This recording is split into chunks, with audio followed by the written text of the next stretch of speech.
4권 16장 7항입니다. 16장 7항. 그리스도께서 어린이들을 불러 축복하셨으므로 우리는 그들을 세례의 표징과 은혜에서 제외해서는 안 된다. 유아 세례의 중요성을 계속해서 배워가고 있습니다. 특별히 우리 장로교는 이 유아 세례를 굉장히 중요하게 여겼고, 대부분의 많은 경건주의 교파들은 이 유아 세례를 아주 극단적으로 반대하기도 했고, 또 형식적으로는 인정했지만 실제 내용에 있어서는 여전히 유아들이 불신자인 것처럼 이렇게 취급하는, 또 유아 세례에 대해서 미지근한 그러한 태도를 또 많이들 보여왔다라고 말씀을 드렸습니다. 자, 신약과 구약 전체에서 유아 세례의 근거에 대한 부분들을 이제 조금 더 소개를 합니다. 신약에는 마태복음 19장에 예수님이 아이들을 축복해주고 안수하며 기도해주는 이제 이런 장면이 나오고, 이 마태복음 19장의 이 아이들을 축복하는 장면은 칼빈뿐만 아니라 웨스민스터 총회의 이러한 또 분들도 이 부분을 유아 세례의 아주 중요한 근거로 보았다라는 겁니다. 우리가 항상 역사 속에서 이제 성경 해석을 잘 이렇게 쫓아가야 되는데요. 그러면 적어도 우리가 이 마태복음 19장을 유아 세례의 어떤 내용으로 보느냐 안 보느냐, 유아 세례를 반대하는 침례교 쪽에서는 이 구절을 유아 세례로 보지 않고 그저 기도해 주는 내용으로 봅니다. 그러나 우리 장로교는 칼빈도 이렇게 보았고, 어거스틴도 초대 교부들도 이 19장을 그렇게 많이 보았습니다. 이제 여러분들에게 우리가 경제적으로 자립이 되면 신속히 제네바 이 주석 성경, 그다음에 웨스민스터 신앙 고백을 만드는 그 총회에서 발간된 잉글랜드 주석 성경, 그다음에 또 여유가 되면 도르트 총회에서 만든 네덜란드 주석 성경, 이 부분들을 우리가 한국에 소개할 수 있도록 노력해보자라고 말씀을 드렸습니다. 관주 성경만 잘 읽어도 여러분들이 성경을 해석하는 데 큰 도움을 받습니다. 그러면 칼빈도 이렇게 해석했고, 적어도 도르트 신조에서도 마태복음 19장을 그런 주석 성경이 있으면 보면 되잖아요. 이 도르트 총회에 관련된 분들은 이 마태복음 19장을 어떻게 이해했을까? 유아 세례의 근거로 봤을까? 그 관주 성경을 통해서 그 주석을 보게 되면 도르트 총회에 있는 분들도 이걸 대략적으로 유아 세례와 관련된 구절로 봤구나. 또 웨스민스터에서 나온 이러한 주석 성경도 보게 되면 웨스민스터에 참여한 많은 장로교 신학자들도 이것을 유아 세례의 어떤 근거로 보았구나. 이렇게 통일성 있는 아주 중요한 근거들을 갖게 되는 겁니다. 목회자가 공부하면서도 필요하지만 또 우리 성도들도 성경을 해석할 때에 나 혼자 해석하는 것이 아니라 적어도 이렇게 굵직굵직한 한 5권 정도의 주석 성경을 갖고 있으면 큰 객관성을 확보하는 겁니다. 읽다가 헷갈리면 어거스틴과 교부들이 어떻게 해석했는가, 이 큰 근거 하나, 그 다음에 칼빈과 루터 종교개혁자들이 어떻게 해석했는가, 또 도르트 총회와 웨스민스터 총회와 같은 이러한 우리 공교의 신조를 확정하는 이러한 중요한 총회에서 어떻게 해석했는가, 어마어마한 근거가 되잖아요. 그리고 이제 우리 시대로 쭉 넘어와서 박윤선 박사님, 우리 장로교의 주석의 아버지라고 하는 신구약 전체를 주석하신 이 박윤선 박사님은 이 마태복음 19장을 어떻게 이해하시고 설명하셨는가, 이렇게 하나 보고, 또 그 다음에 미국에 있는 그런 유명한 주석, 우리 장로교의 핸드리슨 주석이라고 아주 유명한 우리 장로교적 입장에서의 주석입니다. 이렇게 우리 근대에 가까운, 현대에 가까운 한 2권, 고대에 한 5권 정도, 이렇게 정도만 딱 갖고 있어도요, 성경 해석이 2000년의 이런 통일성을 확보하게 되는 겁니다. 어느 한 목사만 그렇게 해석한 게 아니라 2000년 동안 굵직굵직한 기독교의 큰 뿌리와 줄기가 이렇게 통일감 있게 해석했구나. 그러면 그 해석을 쫓아가는 게 가장 안전합니다. 그런데 이 마태복음 19장에 대해서 이제 우리가 경건주의, 존 웨슬레는 어떻게 해석했는가? 스펄전은 어떻게 해석했는가? 로이드 존스는 어떻게 해석했는가? 이렇게 보게 되면 좀 다르단 말이에요. 그래서 문제가 되는 겁니다. 스펄전은 침례교회의 가장 유명한 설교가잖아요. 각 교단을 대표하는 이런 분들은 이 구절을 어떻게 봤는가? 칼빈을 쫓아가지 않는 이런 아쉬움들이 있는 거예요. 그렇기 때문에 우리가 개혁주의, 종교개혁 신앙을 계승한다 이랬을 때에 이렇게 앞선 선조들이 이 마태복음 19장을 유아 세례의 근거로 봤으면 후손들도 그걸 같이 쫓아가는 거예요. 근데 2000년 역사에 어떤 분 한두 분이 이 마태복음 19장을 유아 세례 근거로 보지 않았어요. 자, 그러면 어떤 해석이 더 객관성이 있고 역사성이 있는 겁니까? 주류 또 큰 회의에서 이 19장을 유아 세례 근거로 봤어요. 그럼 이게 더 안전한 거죠.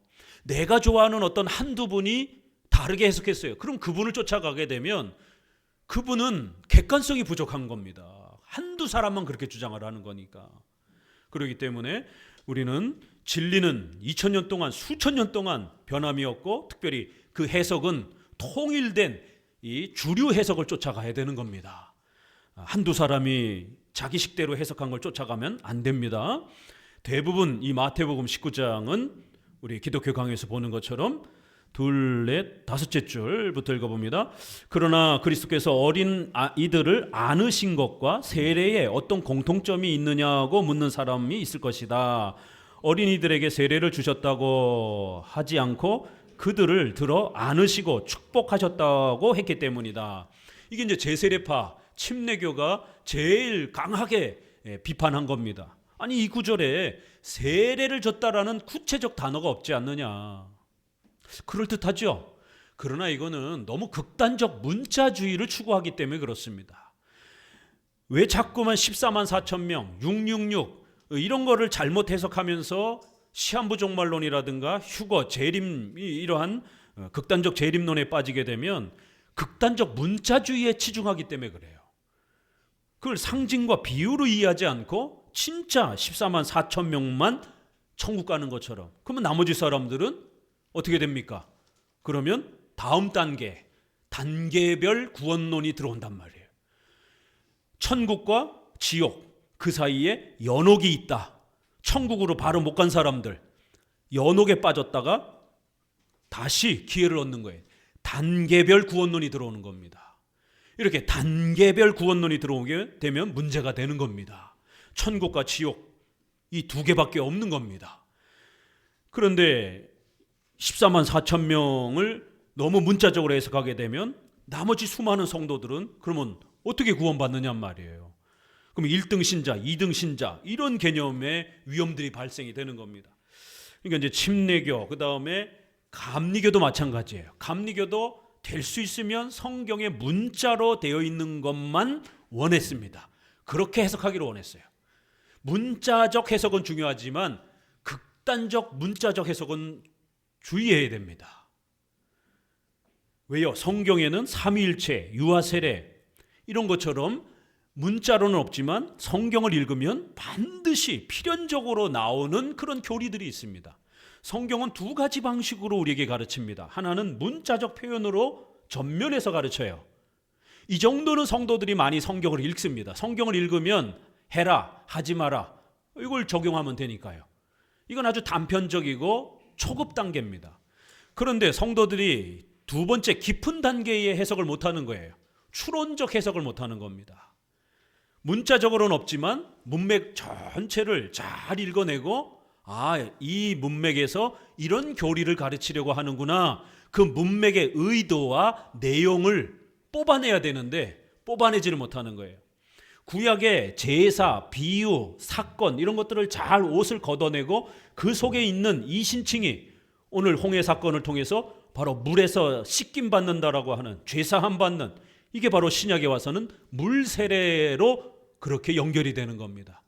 그러니까 우리가 홍해를 다시 건너진 않지만 그 사건을 통해서 물 세례의 의미, 죄로 물든 우리가 씻김을 받는다고 하는 그리스도의 피로 깨끗하게 씻김을 받아서 죄사함 받고 용서받는다라고 하는 이 소중한 이신칭의가 그 속에 담겨 있는 거예요. 그러면 겉은 좀 걷어내고 속에 있는 거를 찾아내야 된단 말이에요. 이걸 잘 못합니다.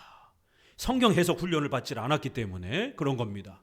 그래서 우리 장로교는 웨스트민스터 신앙고백 1장 6항에 문자적으로도 명백하고 성경의 구원과 관련해서, 그리고 필연적인 결론, 추론을 통해서도 충분히 하나님의 뜻이 드러난다. 이렇게 이거를 추론적 해석이라고 그러는 것입니다. 문맥적 해석이라고 그러는 것이에요. 그리고 마지막 세 번째, 그래도 안 나타나요. 그럼 어떻게 됩니까? 하나님의 뜻을 어떻게 찾습니까? 주 안에서 결혼하라 라고 하는 이러한 큰 대원칙은 나오지만 청년들 신자 후보가 많았을 때는 그 다음부터는 일반 은총을 사용하는 거예요. 상식적 해석, 이성적 해석, 합리적 해석, 상식적으로 적용하는 겁니다. 데이트를 해야 되는 거예요. 후보가 여러 명이 있을 때는 데이트를 하는 겁니다. 주일 성수해라, 주일 예배드려라, 원칙입니다. 그러나 몇 시 예배드려야 됩니까? 지금은 11시 예배드리지만 우리가 교회사를 연구해 보게 되면 여러분 AI에다가 한번 검색해 보세요. 이런 것들이 이제 우리 성도들이 일일이 도서관에 가서 자료를 찾지 않아도 이것도 하나님이 주신 문명이죠.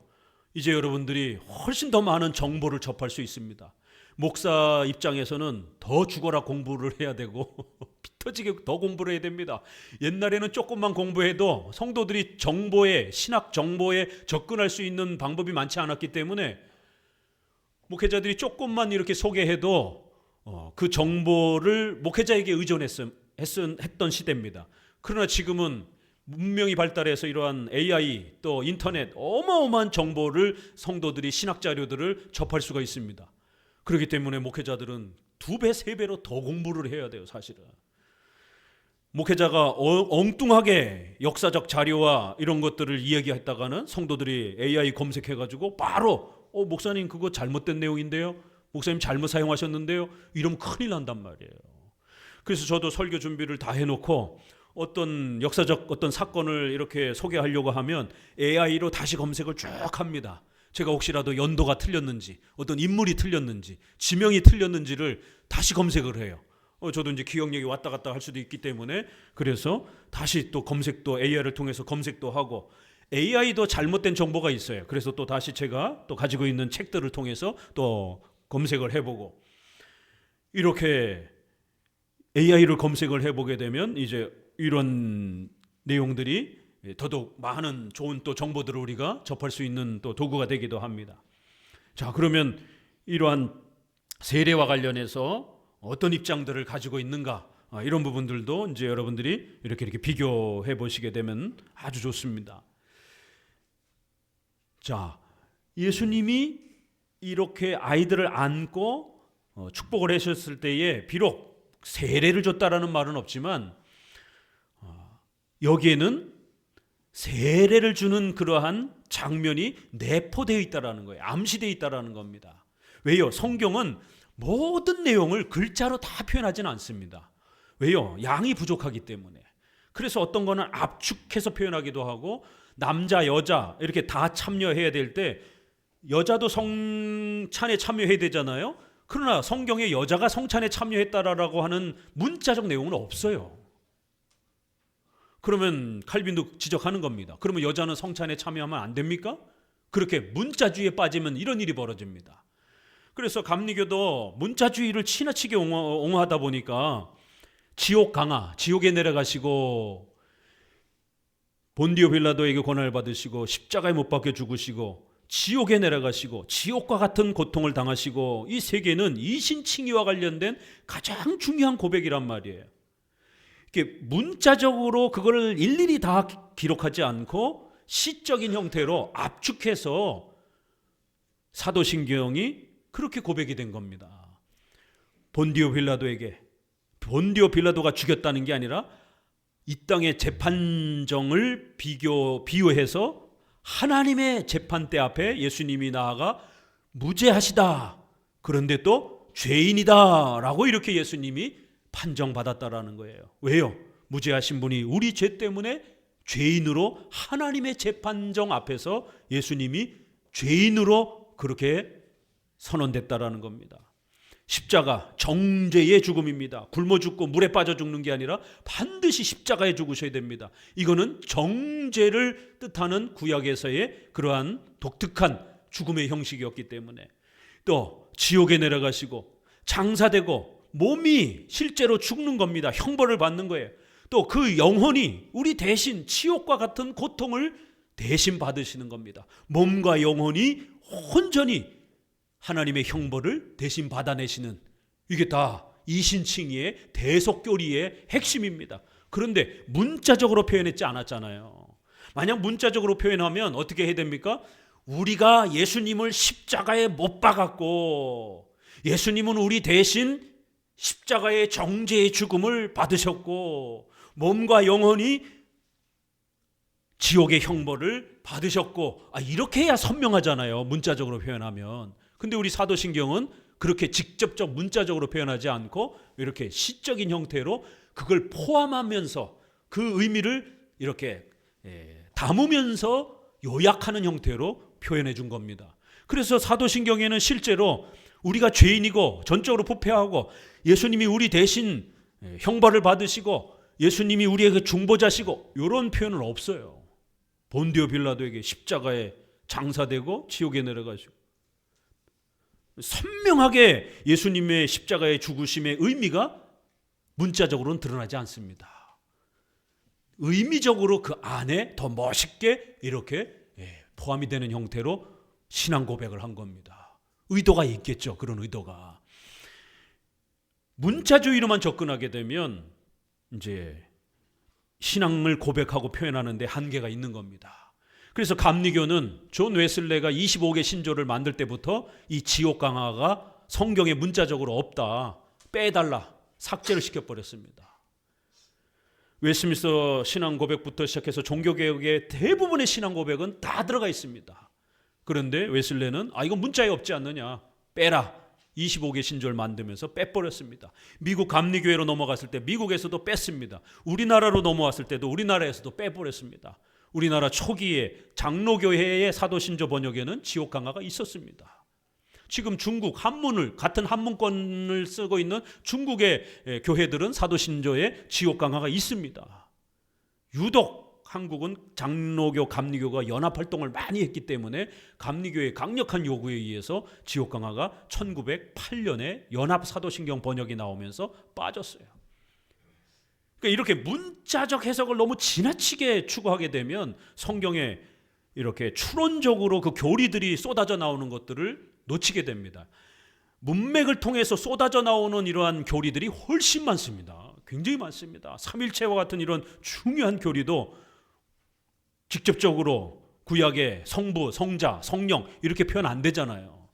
거의 신약에만 성부, 성자, 성령이 명확하게 표시가 돼 있고, 구약에는 하나님의 그러한 힘처럼 하나님의 그러한 또 사자 이렇게 비유적으로 그리스도를 또 성령을 또 이렇게 표현을 한단 말이에요. 그러나 없는 게 아닙니다. 구약에도 분명히 삼위일체의 하나님의 활동과 역사가 존재하는 겁니다. 그러니까 그 많은 내용을 문자로 전부 다 일일이 기록하게 되면 양이 많아지게 되고 또 더 풍성하게 드러내는 이러한 또 멋스러움이 또 축소가 되는 거예요. 그래서 성경은 똑같은 말을 안 하려고 줄이기도 하고 또 삭제하기도 하고, 남자가 대표해서 참여하는 것처럼 여성들은 제외시켜 놓기도 하고, 그러나 여성들이 빠지는 건 아니에요. 이렇게 유아 세례와 관련돼서도 예수님이 안아서 안수를 하고 뭔가 기도를 할 때 왜 이렇게 하셨는가? 그러면 다른 때에도 아이들을, 어른들을 기도해 주고 싶을 때 예수님이 이렇게 머리에다가 손 얹고 기도했는가? 별로 없어요, 그런 사건이. 그래서 이거는 특별히 교회의 예식을, 세례라고 하는 예식을 행하는 그러한 형식 절차하고 똑같은 내용이기 때문에 유아 세례로 보는 겁니다. 왜 그런가 하면 9번 뒤에부터 보세요. 유아 세례에 주는 소중한 그 표현들이 다 들어가 있습니다. 작은 9번 그 뒤에 그러나 읽습니다. 우리는 이 사람들보다 더 그리스도의 행동을 면밀하게 검토해야 합니다. 그리스도께서 천국이 이런 자의 것이니라고 이유를 말씀하시면서 유아들을 데려오라고 명령하신 사실을 우리는 경시해서는 안 됩니다.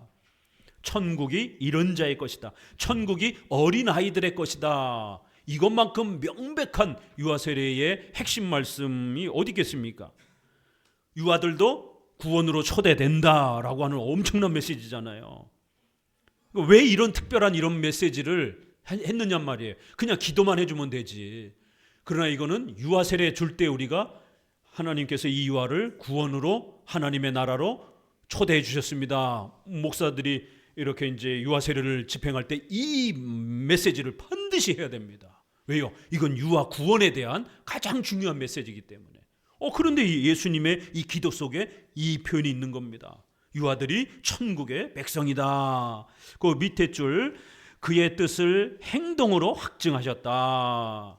유아들을 그리스도에게 데려가는 것은 옳은 일이라면 왜 세례도 받게 하지 않는가? 세례는 우리와 그리스도와의 교통과 친교의 상징이 아닌가? 천국이 유아들의 것이라면 왜 표징을 그들에게 주지 않는가? 이렇게 유아 구원에 대한 보증과 약속을 하나님이 아이들에게 이미 벌써 다 선언하셨습니다. 그러면 외적인 표시는 왜 주면 안 됩니까? 당연히 아이들에게도 외적인 구원의 표시를 어른처럼 줄 수 있는 것이죠. 그렇기 때문에 칼빈도 여기서 예수님이 이렇게 아이들에게 독특하게 이 구원의 문제 삼았다라는 거예요.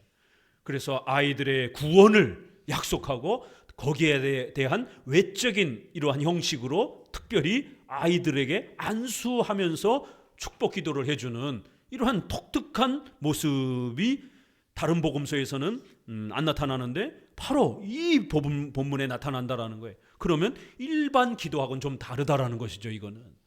그래서 교회의 예식과 관련된 이러한 유아 세례에 예수님이 인정해 주시는 아주 중요한 장면으로 얼마든지 우리가 인정할 수 있다라는 것입니다.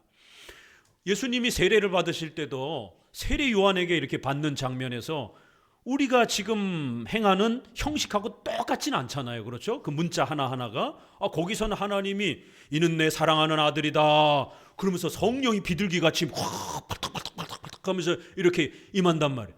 그러니까 문자적으로는 예수님이 세례받는 그 장면과 우리가 세례받는 장면이 문자 하나 토시 하나 안 틀리고 똑같지는 않습니다. 그러나 큰 원칙에서 보게 되면 예수님이 세례를 받아들이시고 인정하시고 물로 이렇게 씻김을 이렇게 행하는 예식을 예수님도 받아들이시잖아요. 물 세례를 보증하는 형식의 핵심은 다 들어가 있는 겁니다.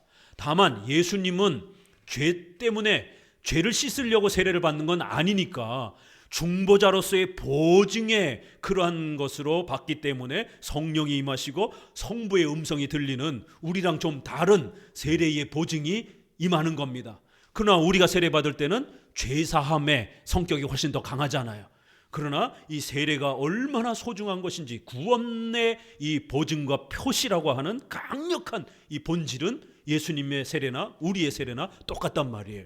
이렇게 너무 문자 단어 하나하나를 가지고 있느냐 없느냐 이렇게 따지면서 해석하면 안 되는 겁니다.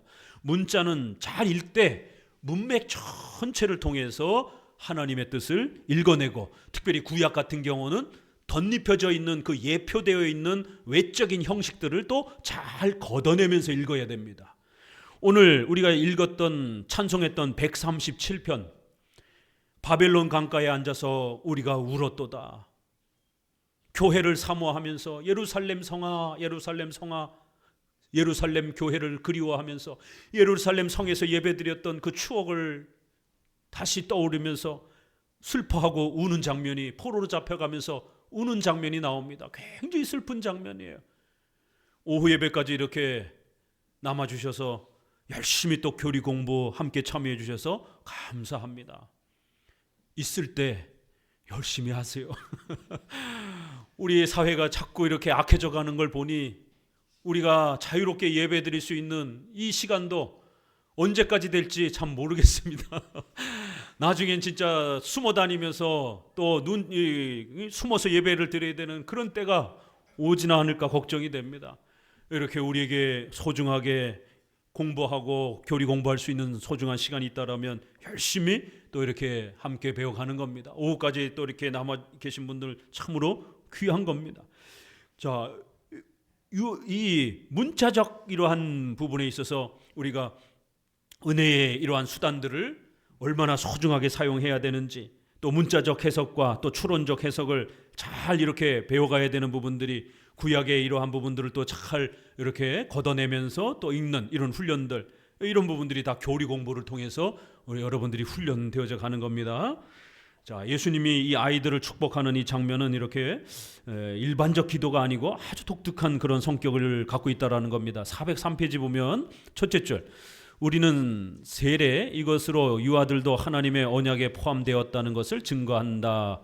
그리스도께서 그들을 받으시고 안으시며 안수하시고 기도함으로써 그들이 자신의 것이며 그들을 성별케 하셨음을 선언하신 그 행동보다 얼마나 더 귀중하게 여겨야 할 것인가.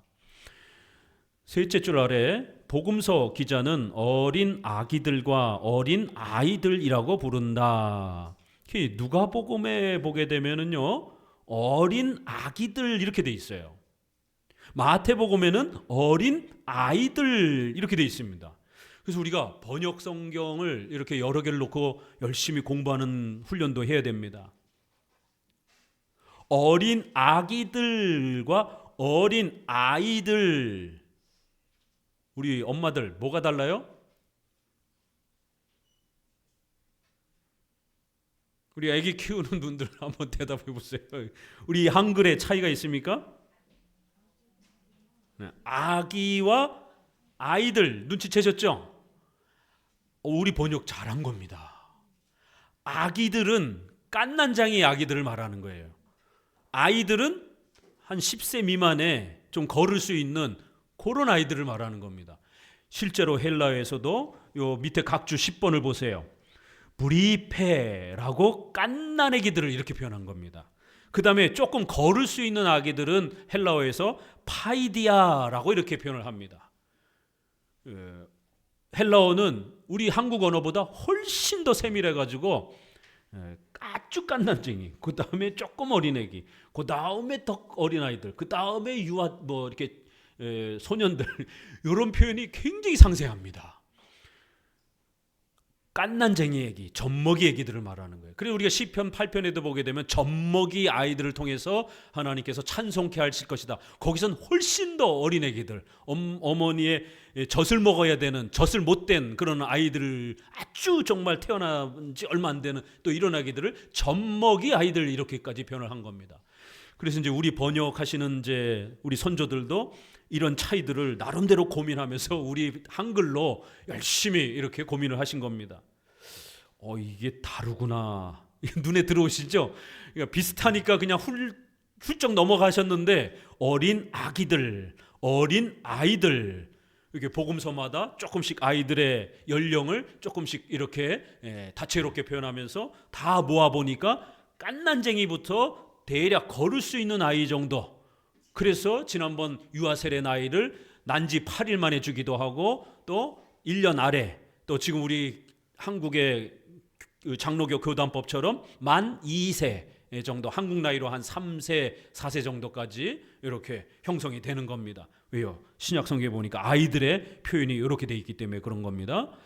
이 두 마디의 희란 말은 젖먹이들을 의미한다. 그런데 제세례파 침례교회에서는 아니다, 그냥 큰 애들이다, 이렇게 이제 자꾸 주장을 하고 우긴 겁니다. 그래서 칼빈도 아니다, 헬라어를 보게 되면 훨씬 더 어린 애기들이라는 것이에요. 자, 8항 유아 세례에 관한 성경의 침묵 읽습니다. 그러므로 유아 세례는 성경의 확고한 승인을 받은 것이며 결코 사람이 만들어낸 것이 아님을 누구든지 알 수 있습니다. 사도들이 유아 세례를 주었다는 증거는 하나도 없다고 하는 그들의 미련한 항의는 들을 만한 가치가 없습니다. 이것도 그럴듯하죠. 그러니까 제세례파나 침례교 쪽에서 사도들이 유아 세례 줬다는 말 없지 않느냐, 유아 세례 주는 장면이 없잖아요. 그러니까 성경은 모든 장면을 전부 다 낱낱이 표현하려면 성경의 양이 너무 많아지는 거예요. 그럼 우리가 들고 다닐 수도 없어요. 지고 다녀야 돼요. 그러니까 중복되는 어떤 사건, 중복되는 어떤 대상, 이런 것들은 과감하게 빼는 겁니다. 구약에 있으면 신약에서 빼는 거예요. 신약에 있으면 구약에서 언급 안 하는 거예요. 어떤 것들은 신구약에도 있어요. 이렇게 성경은 아주 다채롭게 예수님이 유아 세례에 대한 부분을 하는 장면이 있으면 굳이 사도가 그걸 반복하지 않는 거예요. 다른 또 많은 내용들을 이야기해야 되니까. 사도들이 전부 다 얘기 안 했다고 해서 그러면 성경에 없는 거냐? 아니죠. 구약에 또 있잖아요. 유아 할례가. 그럼 얼마든지 그렇게 연결시킬 수 있다라는 겁니다. 요즘에 국가론과 관련해서 나는 좌파 우파도 아니고 나는 예수님 파다 이러면서 신약의 사도들이 어디 로마의 국가론에 대해서 이렇게 저항하고 목소리 낸 게 있느냐? 없다. 그냥 전도만 하고 열심히 기도만 한 것이다. 그럴듯합니다. 실제로 사도들은 로마의 국가에 대해서 이러쿵저러쿵 적극적으로 국가에 반대 목소리를 내지는 않았습니다. 그럼 어떻게 됩니까? 그러면 중립 지켜야 됩니까? 아니죠. 구약을 봐야 되는 겁니다. 구약의 국가관. 구약에는 훨씬 많은 분량으로 선지자들이 왕을 책망하는, 교회를 핍박하는 왕들에 대해서 열왕기 상하, 사무엘 상하 보세요. 얼마나 국가의 왕들에 대해서 책망하는가. 나단 선지자가 다윗이 예배와 신앙과 관련해 가지고 뭔가를 잘못해 가지고 나단 선지자가 책망했습니까? 아니잖아요. 나단 선지자가 책망하는 장면은 윤리 문제예요. 윤리. 사랑하는 훌륭한 그 부하 밧세바의 아내인 우리아를 강제로 간음하고 빼앗는, 어떻게 왕이 돼 가지고 반 기독교적 윤리, 상식적인 면에서도 어긋나는 이런 행동들을 할 수 있느냐. 윤리적인 면을 책망을 했습니다. 사탄에게 기회를 줘서 이제 당신의 집안에 무시무시한 사탄의 공격이 임하게 될 거다. 그럴 때에 선지자의 책망을 받고 왕이 선지자를 죽일 수도 있지만 선지자를 죽인 왕들이 또 많잖아요. 그러나 다윗은 무릎을 꿇고 회개를 한 겁니다. 그래서 다윗이 훌륭한 겁니다.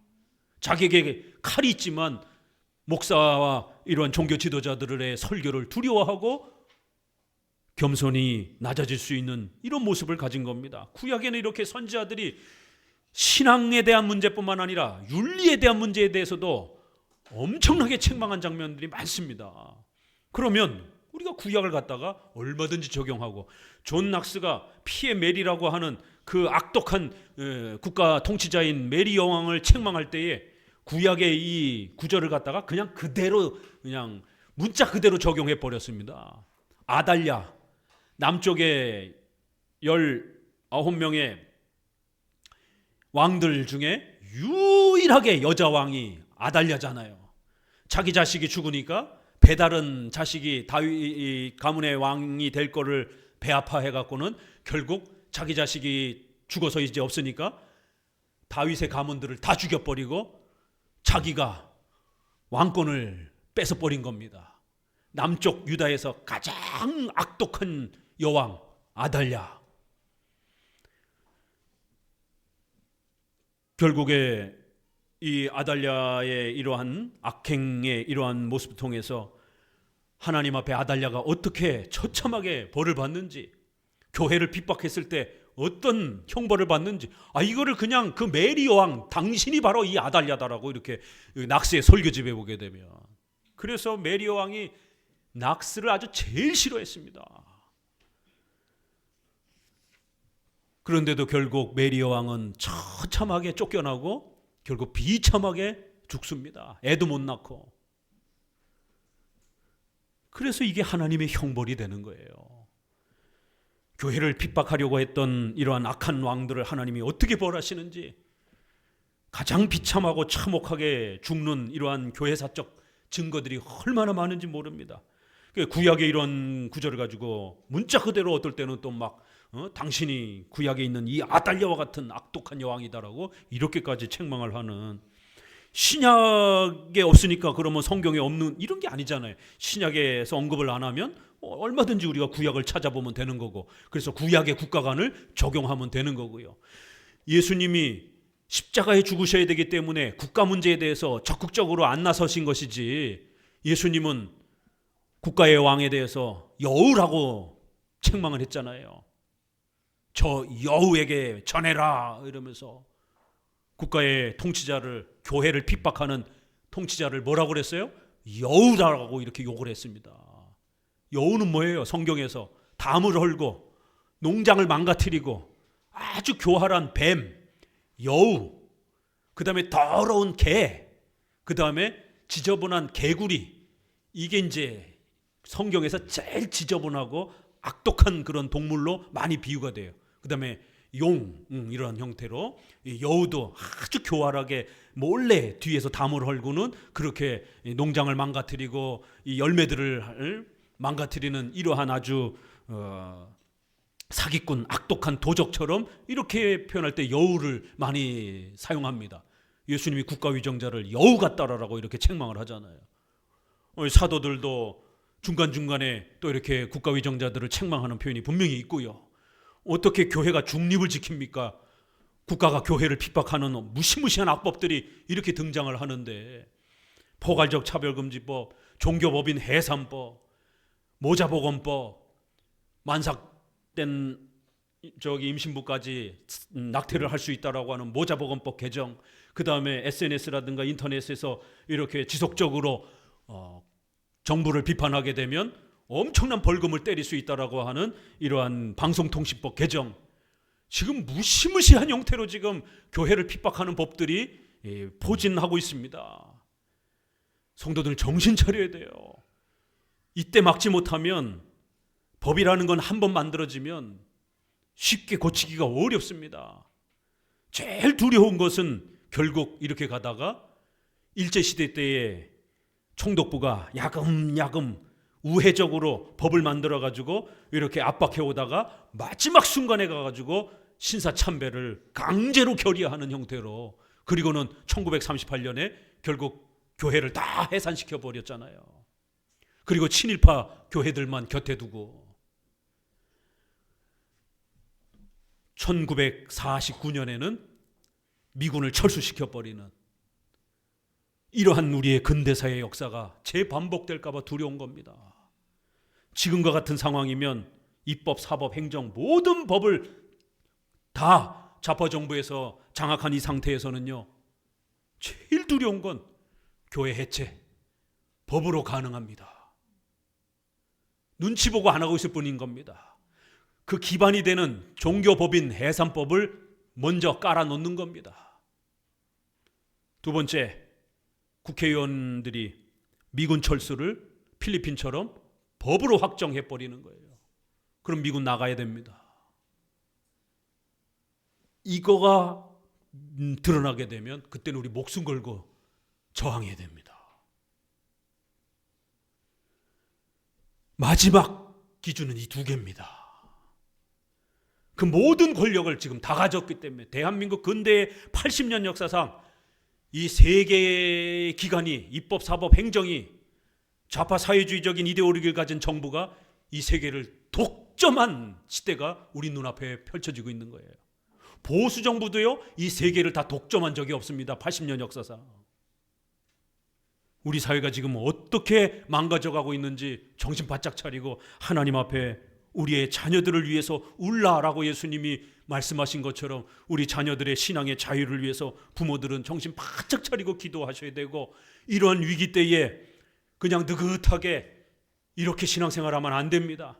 이제는 결단하고 진짜 교회로 찾아서 옮겨야 되고, 강의 설교 듣고 지난주 설교처럼 죽기 살기로 교리 공부하셔야 되고, 그런 거 가르치는 교회로 와서 교리 공부해야 되고, 이러한 은혜의 수단들, 유아세례, 성례 이런 부분들을 목숨처럼 지키면서 신앙이 흐트러지지 않도록 또 우리의 자녀들을 올바른 신앙관에서 또 역사관에서 철저히 부모가 울타리가 돼서 양육하셔야 됩니다.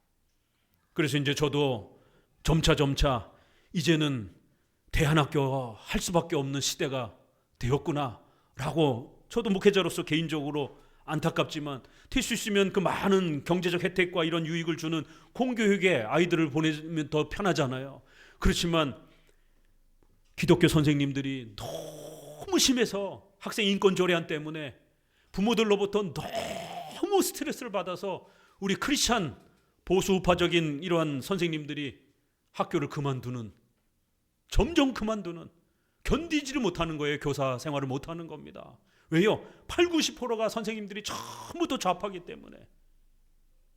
우파적 목소리 내면 따돌림하고 또 학부모들이 고소 고발하고 교편 잡기가 너무 어려워서 나가버리는 거예요.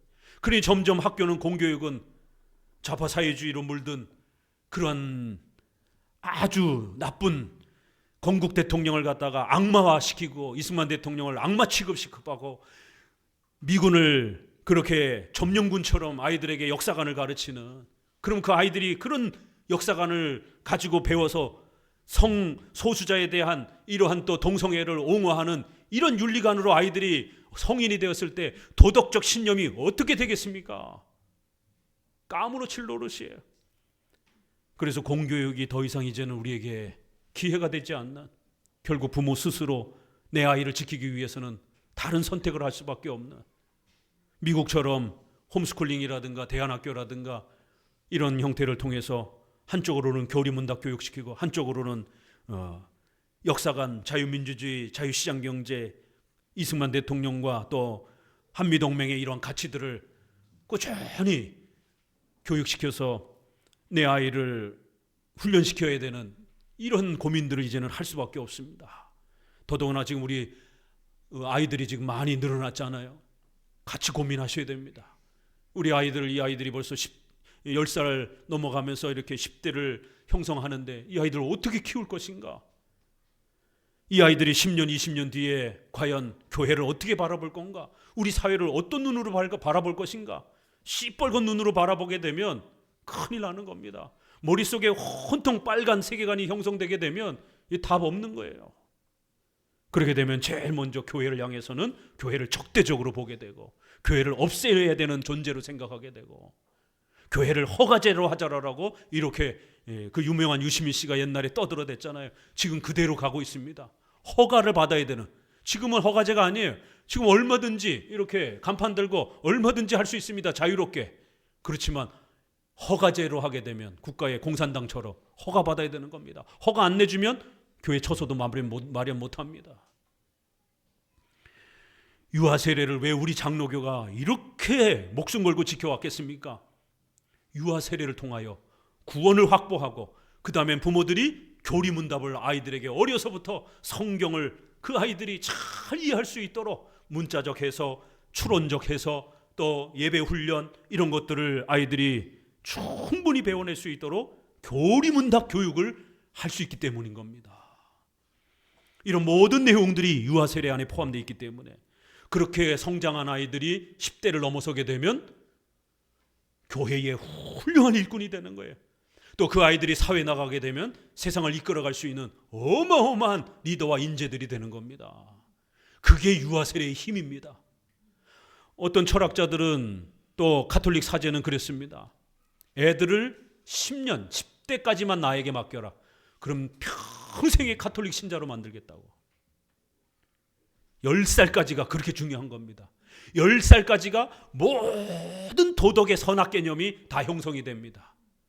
그때 아이들에게 도덕 개념 안 가르치게 되면 나중에 20대 돼서 아이들 막 살아가면 막 행동하게 됩니다. 최소한의 도덕 윤리 개념도 얻게 됩니다. 그 10대 때에 성경을 읽는 법, 예배를 드리는 법, 교리 공부 시키면 장성해도 우리 지난번 말씀 본 것처럼 잠언서에 있는 것처럼 아이들이 교회를 떠나지 않을 것이다라는 거예요. 교리 교육의 힘이 이렇게 어마어마한 겁니다. 더더구나 10살 아래쪽에서의 교리 교육은 이렇게 더 중요합니다. 특별히 지금 10살 아래를 키우고 있는 부모들이 계시다라면 목숨 걸으셔야 됩니다. 10살에서 20살까지 애들 교육시켜 보세요. 중고등학교 애들 교육시켜 보세요. 얼마나 힘든가. 2배로 에너지가 힘이 듭니다. 왜요? 애들 말 안 듣기 때문에. 벌써 자기 생각들이 만들어져 가면서 교회 가자고 그래도 안 오고요.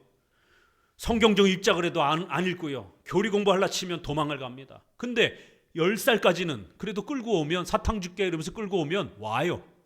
성경 암송하자, 소리문답 공부하자 그러면 맛있는 거 저녁에 해줄게 그러면 합니다. 10살까지는 억지로라도 해요. 그러나 20살까지는 기분 좋을 땐 하고 기분 나쁘면 안 합니다. 20살 넘어서 30이요? 결혼할 나이입니다. 불신자 배우자 만나면 그땐 끝입니다. 성경이 경고하고 있습니다. 우리 부모들에게. 유아 세례의 이러한 자리가 왜 그토록 중요한가? 이건 나와 내 자식 모두가 살기 위한 하나님의 소중한 이 은혜의 수단이라는 겁니다. 자식하고 부모가 세계관이 다르잖아요. 국가관이 다르고 역사관이 다르잖아요. 원수지간됩니다. 부부끼리도 세계관이 틀리게 되면 잘못하면 이혼합니다. 그런데 부모 자식지간에도 세계관이 다르면은요 화합하기가 쉽지 않습니다. 아버지는 우파인데 애들은 좌파예요. 어떡할 겁니까? 애들이 맨날 저 대진연에 속해가지고 반미운동하고 이번에도 호르무즈에 군함 파견하라고 그러니까 대진연에 속해 있는 애들이 그 미 대사관 앞에 가서 둘러놓고 데모하고 전쟁 반대하면서 피켓 들고 데모하고 미 대사관 올담하고. 여러분 자녀들이 그러고 다니고 있어봐요. SNS에다가 맨날 미국 나쁜 놈이라고 욕하고. 심각한 겁니다. 신앙관이 차이가 나도요 마찬가지예요. 역사관이 차이가 나도 마찬가지입니다. 왜요? 신앙관과 이런 역사관, 국가관은 우리 인생을 지배하는 세계관이기 때문에. 그래서 유아 때에 목숨을 걸고 승부를 걸고 신앙교육, 역사관 교육을, 국가관 교육을 해야 되는 겁니다. 그래서 이 16장이 분량이 굉장히 많아요. 의외로 이 세례론 부분에서 유아 세례의 32항까지가 쏟아져 나옵니다. 자, 계속해서 맨 아래줄 읽어봅니다. 비록 복음서 기자들이 분명하게 말하지 않더라도 한 가족이 세례를 받았다고 할 때에는 유아들을 빼놓는 것이 아니므로 바른 정신이 있는 사람으로서 어찌 이런 기사를 근거로 유아들이 세례를 받지 않았다라고 추론할 수 있겠는가? 이런 논리가 옳다면 사도시대에 여자들이 주의 성찬에 참여했다는 기사가 없으므로 주의 성찬에서 여자들은 제외해야 할 것이다. 그러나 우리는 여기서 믿음의 법칙으로 만족한다. 성찬의 제정 정신을 숙고할 때에 어떤 사람에게 성찬을 베풀 것인가 하는 것도 쉽게 판단할 수 있다. 우리는 세례에서도 이 원칙을 지킨다. 그래서 세례의 근본 정신을 보게 되면 구원에 대한 보증이기 때문에 어른이나 아이에게 다 줘야 되는 거고 남자나 여자나 모두 다 줘야 되는 겁니다. 9항 유아 세례에서 오는 은혜, 바로 이 은혜 때문에 우리는 유아 세례의 장로교는 목숨 걸려고 하는 겁니다. 유독 장로교는 이 유아 세례에 이렇게 아주 온 힘을 기울이잖아요. 왜요? 여기에 신앙의 승패가 달려있고 우리 국가간 역사간에 아이들이 앞으로 자라가는 도덕 개념에 뿌리 내리는 훌륭한 기초 교육이 여기 다 이때에 담기기 때문에 그런 것입니다. 읽습니다. 유아 세례를 무가치하며 무익한 것이라고 생각하는 사람이 없도록 우리는 이 행사에서 오는 유익을 어린이들에게 세례를 받게 하는 부모들과 세례를 받는 유아 자신들에게 오는 유익을 간단하게 알려줄 필요가 있다. 만일 무익하다는 구실로 유아 세례를 우습게 생각하는 사람이 있다면 그는 주께서 명령하신 할례를 조롱하는 것이 된다. 맨 아랫줄, 그래서 자기의 육적인 생각으로 이해할 수 없는 것을 곧 정죄하는 사람들의 교만을 주께서는 벌하신다. 유아 세례를 무시하고 깔보는 재세례파에 대해서 이렇게 책망을 한 겁니다. 그럼 여기에 침례교도 이 부분에는 책망을 받는 거예요. 유아 세례를 무시하게 되면 하나님 앞에 벌을 받는다라는 겁니다. 쭉 내려오셔서 밑에서 셋째 줄 한번 보세요. 바로 유아 세례의 언약의 상징으로의 표를 하는 것을 멸시하는 사람에게는 하나님이 벌을 주시겠다고 한 그 위협을 우리는 깊이 두려워해야 한다. 이렇게 멸시하는 자에게는 주시겠다고 한 은혜를 거부하시며 취소하기 때문이다. 유아 세례를 함부로 무시하면 안 된다라고 이렇게 경고하고, 자, 위로 올라가서 위에서 셋째 줄 읽어봅니다. 그의 이 거룩한 제도는 우리의 믿음에 특별한 위로를 주며 무익하다고 할 수 없기 때문이다. 날인과 같이 어린이에게 전달된 하나님의 표징은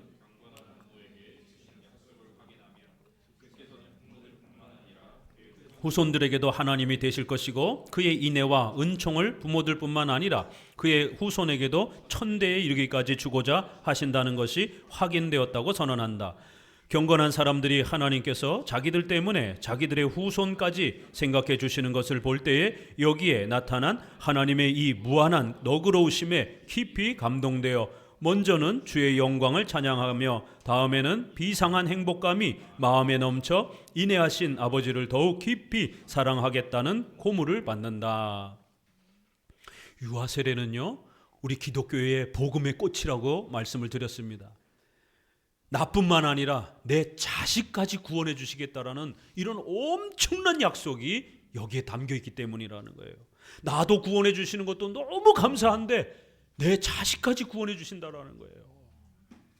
이게 유아 세례에서 쏟아져 나오는 우리 부모들에게 주는 큰 하나님의 위로라는 겁니다. 그리하여 하나님의 구원에 대해서 더 감사하게 하나님께 영광을 돌리고요, 구원의 복이 2배가 되니까, 그렇죠? 또 하나는 우리 부모들에게 비상한 행복감을 마음에 새겨준다라는 거예요. 우리 아이들을 키우고 있는 분들, 또 유아 세례를 준비하는 분들은 이거 자체가 유아 세례 부모 교육이 됩니다. 부모들에게 아주 비상한 행복감을 준다라는 거예요. 어마어마한 행복감을 하나님이 준다라는 겁니다. 왜요? 내 자식이 구원받았다라고 하는 이 감격스러움. 자식한테 돈과 명예를 아무리 물려줘도 뭐합니까? 지옥 가버리면 끝인데. 근데 하나님이 우리 부모들에게 너네 자녀들이 구원으로, 천국으로 초대되었다라는 거예요. 그러니까 이거는 모성애, 부성애를 가진 부모들만이 이해하는 거예요. 그렇죠? 부모들은 자식이 아프면 자기가 대신 아프고 싶고, 자식이 잘못되면 자기가 오히려 희생을 하려고 하는 게 부모입니다. 그런데 부모 입장에서, 신앙을 가진 부모 입장에서 가장 큰 행복은 뭐겠습니까? 아니, 자식이 하나님의 백성으로 초대된 게 가장 큰 즐거움이죠. 자식이 여전히 지옥에 있다라면, 또 아무리 초대를 해도 얘가 전도를 안 받으면 어떡합니까? 이거 부모의 못에 대못 받는 거예요. 부모보다 앞서서 자식이 죽으면 가슴에 대못 받잖아요. 그 대못보다 더 무시무시한 영원한 지옥에 대못이 박히는 겁니다. 왜? 자식이 지옥에 있는데 부모만 좋은 곳에 가면, 이 부모의 부성애와 모성애를 가진 부모로서 이건 가슴 찢어지는 일이에요. 정말 차라리 내가 지옥에 가는 게 낫지. 이게 부모들의 마음이잖아요. 그런데 하나님은 우리 자녀들을 하나님의 백성으로, 우리 신앙 고백을 가지고, 우리의 믿음을 가지고 그 은혜를 주시겠다라는 거예요. 그러니 부모들에게는 내 자식이 잘 된다라는 거, 이것만큼 행복한 게 어디 있어요? 내 자식이 잘 된다는데 어느 부모가 안 기쁘겠습니까? 내 자식만 잘 될 수 있다라면 불 속에라도 뛰어들어가는 게 부모인데, 우리 자식들을 하나님의 백성으로 삼아준 이 안전함, 구원의 확신, 위로, 이 비상한 행복감이라는 거예요. 어마어마한 특별한 행복이라는 겁니다. 이거를 하나님이 유아세례를 통해서 우리에게 주신다라는 거예요. 그런데 침례교나 회중파나 경건주의, 감리교는 회심 체험을 자꾸만 강조하다 보니까 어떻게 회심을 해야 되는가, 이런 인간의 노력과 이거를 강조하는 거고, 우리 장로교는 하나님이 인간을 어떻게 구원하셨는가, 하나님의 주권적인 이 행위를 강조하는 거예요. 이게 차이가 나는 겁니다. 그러다 보니까 회심을 중심으로 해서 구원을 들여다보니까 애들은 회개를 못하잖아요. 믿음도 결단을 못하고. 그러니까 유아세례는 성경에 있다 보니까 인정하기도 하지만 아이들은 지옥에 있다 생각을 하는 겁니다. 아이들을 바라보는 그들의 눈은 지옥에 있다라고 생각을 하는 거예요. 그저 불신자보다 전도의 초대는 조금 더 많이 받았다, 이런 정도예요. 그러나 우리 장로교는 구원으로 초대돼서 하나님의 자녀로 바라보는 겁니다. 내 아이를 바라보는 관점이 달라요. 자, 계속 봅니다.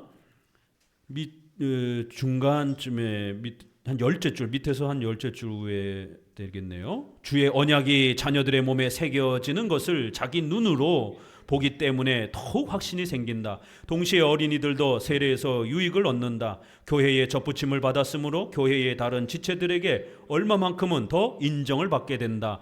그리고 장성에서는 하나님을 경배하겠다는 열의가 더욱 고무된다. 이는 하나님을 아버지라고 깨달은 나이가 되기 전에 엄숙한 상징으로 하나님의 자녀로 선택되어 영접을 받았기 때문이다. 아이들에겐 두 가지 혜택이 있다라는 거예요. 우리 어른들, 우리 교인들에게 신자라고 인정을 받는다라는 거예요. 어려서부터. 그래서 많은 어른들이 우리 아이들을 바라보면서 아유 기특해라. 우리 좀 어른들 아이들 보시게 되면 좀 격려해 주세요. 애들 뛰어다닌다고 막 윽박지르고 막 그러지 마시고 아이고 이번 주도 나왔구나 예배드리러 저 좀 쓰다듬어도 주고 기특하다고 좀 사탕도 좀 우리 주머니에 사탕도 좀 많이 넣어 가지고 다니시고 사탕뿐만 아니라 저기 1,000원짜리 10,000원짜리는 좀 부담되니까 1,000원짜리라도 좀 많이 넣어가지고 애들 보면 좀 이렇게 맛있는 거 사 먹으라고 좀 이렇게 격려하면서 신자로 아이들이 인정을 받는 거예요. 아이들이 하나님의 백성으로서 교회에 오면 어른들이 와 교회 왔구나 인정을 받는 그 기쁨을 누리도록 그렇게 지체들에게 인정을 받는다라는 거예요. 그리고 또 그 아이가 크게 되면 하나님이 나를 이렇게 하나님의 백성으로 택해 주셨구나. 우리 부모님을 통해서 나에게까지 내가 신앙 고백도 못했는데 나를 하나님의 백성으로 불러주셨구나. 와 너무 감사하다. 이렇게 동기부여가 된다라는 거예요. 하나님이 예정과 은혜 언약을 통해서 그리스도의 공로로 우리를 구원해 주신 이 강력한 은혜를 우리 장로교는 계속해서 강조해 주는 겁니다. 그러면 경건주의 쪽에서는 그렇게 하나님의 은혜를 너무 세게 강조하면 장로교 목사님 성도들 게을러져요. 나태해져요. 이게 항상 대립이에요. 물론 우리 장로교는 하나님의 은혜를 많이 강조하면 성도들이 약간 느슨해지고 그렇게 나태해질 수도 있습니다. 아직 신앙이 체계가 잡히지 않았을 때는. 그래도 그 은혜를 많이 얘기해 줘야 돼요. 그래야 나중에 감동이 옵니다. 하나님께 미안한 마음, 하나님께 고마운 마음, 잘해야 되겠구나. 이게 더 동기부여가 돼요. 아니면 호랑이 눈 같은 눈으로 맨날 몽둥이 들고 너 제대로 안 해? 너 그렇게 제대로 못하면 너 지옥에 다시 집어 던질 거야? 회초리 들고 탁 이렇게 무서운 이런 사람처럼 법관처럼 이렇게 서 있는 똑바로 회개해. 더 믿어. 더 회개해야 돼. 더 아직 지옥에 있어. 더 올라와야 돼. 이런 식으로 바라보는 이 인간의 회개와 신앙을 더 세게 강조해서 인간이 열심히 회개에 열심을 낼 수 있도록 교회 열심히 다니면서 노력할 수 있도록 자극하는 게 회초리 들고 자극하는 게 동기부여가 됩니까? 아니면 큰 은혜와 사랑을 베풀어 주는 게 동기가 부여가 됩니까? 이건 자식 키워보면 압니다. 자식이요 회초리 드는 것도 아주 어려서나 좀 되고 중학생 정도 되면 회초리 들면 안 됩니다. 벌써 애들이 딱 손 잡습니다. 힘이 세가지고. 나이가 들면 들수록 아이들은 부모의 은혜와 보살핌에 대한 그 감사함을 알면 오히려 부모님에게 더 잘하게 되는 거예요. 그게 더 좋은 동기부여입니다. 어려서 부모가 너무 무섭고 너무 많이 훈계하고 이러면 부모의 눈치만 보게 되는 거예요. 내가 또 야단 맞을까 봐 어떡하지? 눈치만 보는 거예요. 부모 커서도 마찬가지예요. 내가 또 이렇게 했다가 이게 선물했다가 부모님 또 싫어하면 어떡하지? 내가 또 이번에 부모님 어버이날 때 뭐 식사 대접 좀 하면 이거 부모님 싫다 그러면 어떡하지? 하지 말아야지. 이렇게 이런 이제 일들이 벌어집니다. 그러니까 동기부여, 부모에게 효도하고 부모를 사랑하는 이런 동기부여도요. 이렇게 부모님이 아낌없이 사랑해주고 아이들을 품어주고 또 아이들을 잘 이렇게 북돋워주면 나중에 아이들이 커서 알아요. 부모의 그 보살핌이 너무 고맙다라는 걸 압니다. 그래서 되갚으려고 하잖아요. 그런데 이렇게 늘 무섭게 눈치나 보고 이렇게 크면 어려서 부모를 제대로 안 쳐다봅니다. 이 인간의 도대체 누구를 더 어떤 방식으로 더 잘 양육할 것인가? 그럴 때 우리 장로교는 하나님의 은혜를 훨씬 더 많이 이야기해 줘야 된다는 거예요. 그러면서 인간의 책임감을 이야기해 줘야 훌륭한 신자로 큰다라는 거예요. 그러나 이쪽 경건주의는 아니다라는 거예요. 하나님의 은혜는 조금만 얘기해 주고 네가 잘못하면 지옥 가고 네가 잘해야 복 받고 이러한 조건과 인간의 의지와 책임을 더 많이 쏟아부어 줘야 된다라는 거예요. 그래서 회개와 믿음, 결단 이거를 중심으로 해서 모든 신앙의 체계를 세워야 된다라는 거예요. 이게 감리교와 경건주의의 방식인 겁니다. 그래서 이들은 회심 중심인 거예요. 그러나 우리는 하나님의 주권적인 은혜 중심, 예정 중심입니다. 장로교는. 이런 차이가 있는 겁니다. 그래서 유아 세례는 바로 하나님이 주권적으로 모든 은혜와 사랑을 우리에게 베푸셨다라고 하는 이 은혜의 열매와 꽃이 이 유아 세례에서 더 품어져 나온다라는 겁니다. 그래서 아이가 커서 이걸 깨닫게 되면 더 동기부여가 돼서 하나님을 지극정성으로 잘 섬기려고 이렇게 된다라는 거예요.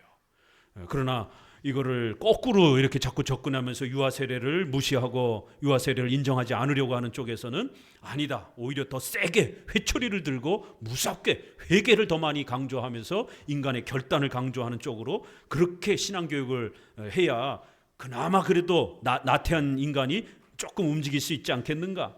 아니요, 성경은 하나님의 선택과 예정, 예수 그리스도의 그 값없는 십자가의 희생, 또 성령 하나님의 저항할 수 없도록 우리를 강력하게 불가항력적으로 우리를 중생시키는 이 어마어마한 삼일째 하나님의 은혜가 폭포수처럼 우리에게 쏟아지는 내용을 가르칩니다.